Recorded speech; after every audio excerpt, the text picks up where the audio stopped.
සියලු දෙනාම සාදරයෙන් පිළිගන්නවා Lens of Chato YouTube නාලිකාවට. Atlantic සාගරයේ මැදේ සාමාන්‍ය සිතියම් වලක් තියෙන නාවික මාර්ගවලක් තියෙන. නමුත් ලෝකේ වඩාත්ම භයානක ලෙස ප්‍රසිද්ධ මුහුදු ප්‍රදේශයක් තියෙනවා. මේ ප්‍රදේශයට ඇතුළු වූ විට නැව් අතුරුදහන් වෙනවා. ගුවන් යාන අතුරුදහන් වෙනවා. සමහර විට මිනිස්සුන්ට කිසිම සලකුණක් නැතුව ජීවිතෙන් අතුරුදහන් වෙන්න වෙනවා. මේ තමයි බර්මියුඩා ත්‍රිකෝණය.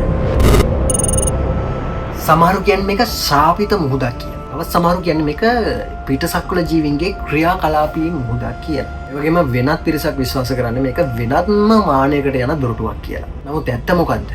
අද අපි මේ වීඩියෝෙන් ඉතිහාසය, කතාන්දර, සාක්ෂි සහ විද්‍යාත්මක පැහැදිලි කිරීම් සියල්ල එකටගෙන බර්මියුඩා ත්‍රිකෝණයේ ගැඹුරු අභිරහසයට ඇතුල් වෙමු.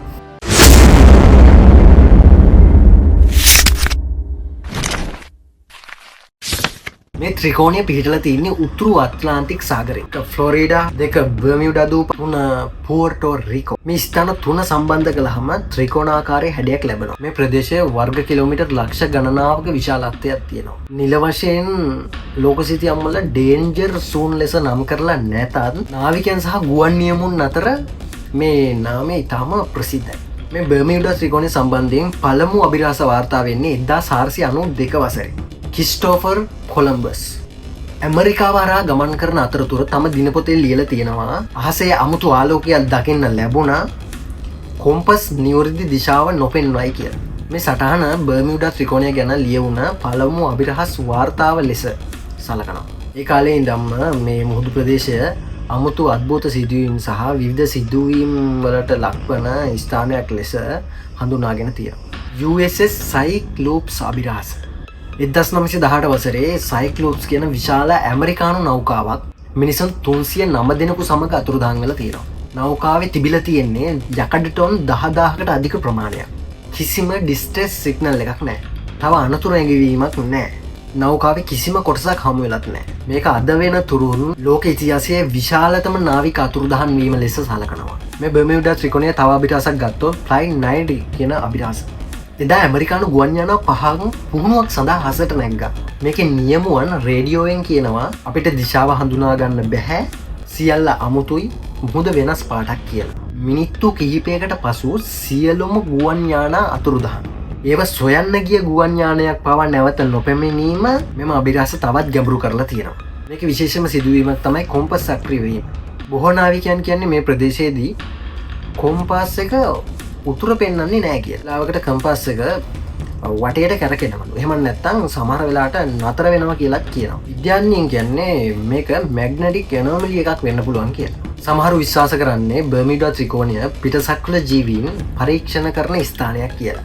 එටියෙන් කිව්වොත් ඔවුන් ගුවන් යාන මිනිසුන් නැව් අල්ලගෙන වෙනත් ග්‍රහ ලෝකයකට එක්ක යනවා කියලා අදහසක් වගේ තමයි මේකේ තියෙන්නේ. ඒ වගේම සමහර UFO වාර්තාත් මේ ප්‍රදේශයෙන් බහුලව ලැබිලා තියෙනවා.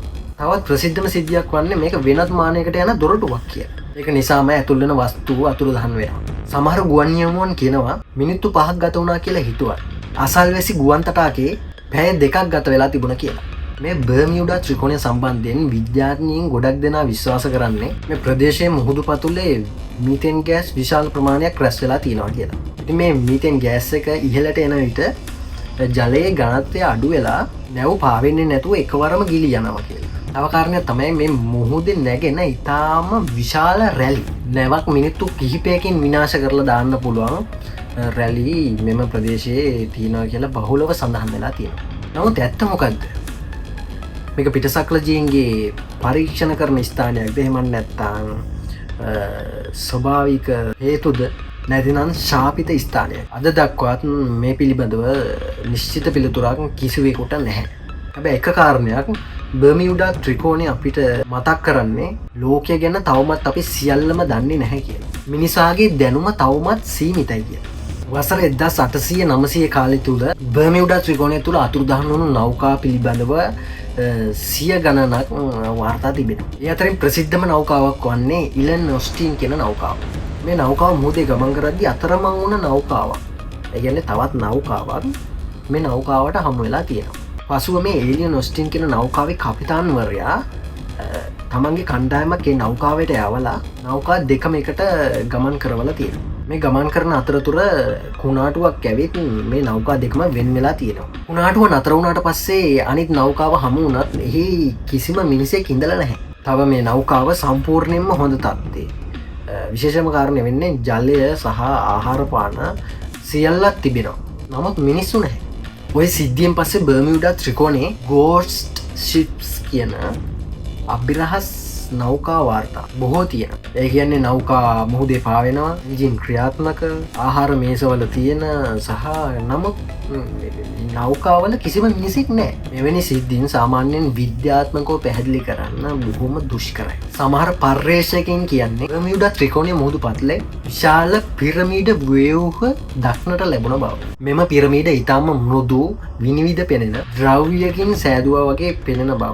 සමහරු කියන්නේ මේවා අතීතයේ තිබුණු ඇට්ලාන්ටික් නගරයේ ඉතිරි නටබුන් කියලා. ඇට්ලාන්ටික් කියන්නේ සාගරයට ගිලී ගිය ඉතා උස සංස්කෘතිය. සමහර දත් අනුව මේ ඇට්ලාන්ටික් තිබිලා තියෙන්නේ බර්මියුඩා ත්‍රිකෝණය ආසන්න. උන් භාවිතා කළ ශක්ති ජනක යන්ත්‍රයටත් ක්‍රියාත්මක වන බව සමහරුන් විශ්වාස කරනවා. ඒව නිසා විද්‍යුත් චුම්බක බල අක්‍රිය වෙලා අතුරුදහන් වීම සිදුවන බවට විශ්වාස මත පළ කරනවා. ඉතින් ඔයා මොකද හිතන්නේ මේ බර්මියුඩා ත්‍රිකෝණය සම්බන්ධයෙන් අදහස් පිළිබඳව?